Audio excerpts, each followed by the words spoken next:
Welcome to The Explainer. There's this age-old question, right? Is your life already written in the stars? Well, today, we're going to look at astrology a little differently, not as some fortune-telling gimmick, but as something much deeper, a kind of map of your potential that people have been using for centuries. All right, so here's our game plan. We're going to start with the basics. What even is astrology? Then we'll check out the two big traditions from the East and the West. After that, we'll see how the whole idea has shifted, from being about fate to being about free will. And we'll wrap up with a handy user's guide and talk about this idea that the map isn't the territory. So yeah, that's the big one, isn't it? Is your life written in the stars? I mean, for thousands of years, people have been wrestling with this idea, this whole dance between fate and free will, and where we fit in the grand scheme of things. But before we can even get into that, we've got to be clear on what we're actually talking about. What is astrology? Okay, so first things first. Let's get one thing straight.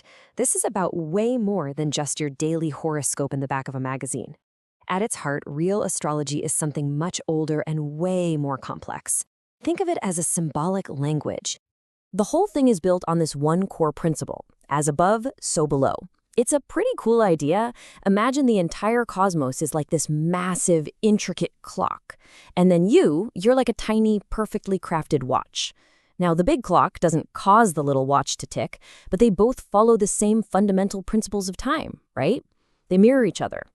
That's how ancient people saw it.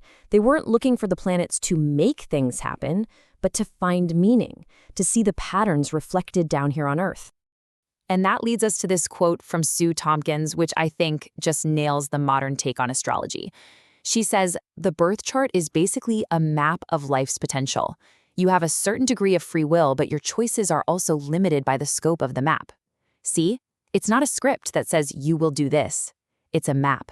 It shows you the terrain of your life. Here are your mountains, here are your rivers. You still have to choose which path to take." So, if we're running with this map idea, you gotta know there's more than one cartographer out there. In fact, two really good traditions developed pretty independently in the East and the West. And they both came up with their own unique ways to chart the heavens and, well, us. Okay, check out this timeline.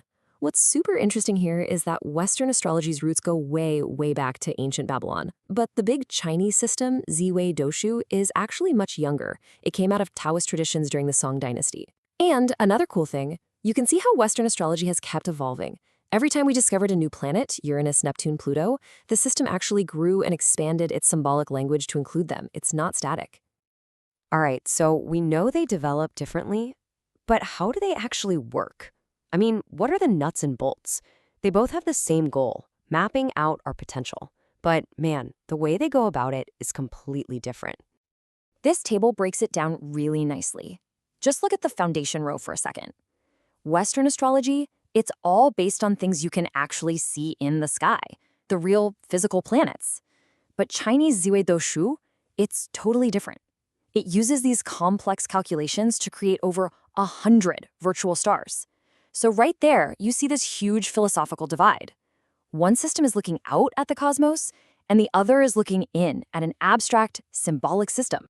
So that's really the key thing to get. Western astrology is tied to astronomy. You're literally looking at the sky. Ziwei Doshu, on the other hand, it's more like a kind of celestial algebra. You plug in your birth details, and it calculates this incredibly detailed symbolic map. So one is about observation, the other is about calculation. And you can literally see this difference in the charts themselves. On one side, you have the Western chart. It's a circle, right? A 360-degree snapshot of the sky the moment you were born.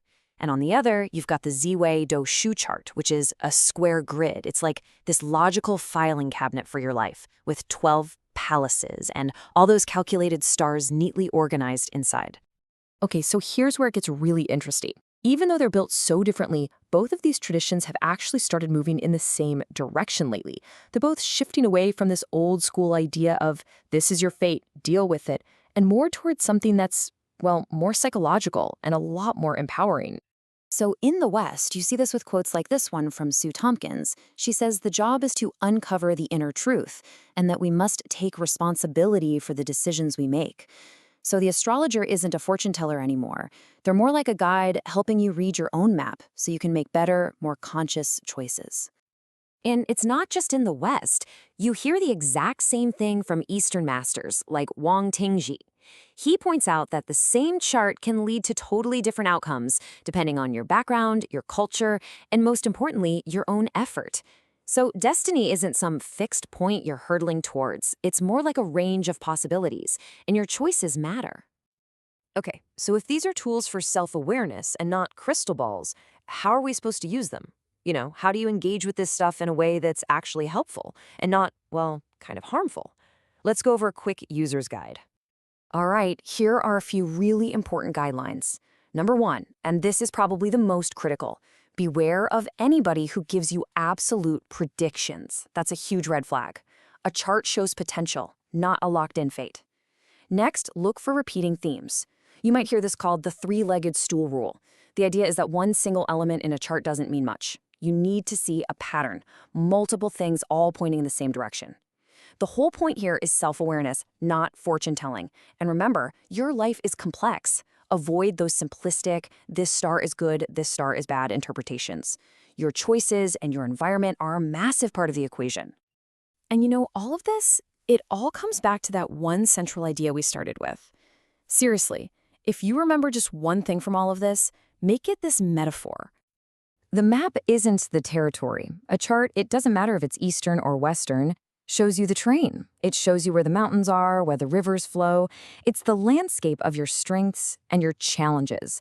But you are the one who chooses the path. You're the navigator. So ultimately, the real power here might not be about predicting your future at all. It might be about giving you the tools to create it more consciously. It's a language to understand your own unique potential. The map's right there in your hands. So the only question left is, knowing the terrain, what journey are you going to create?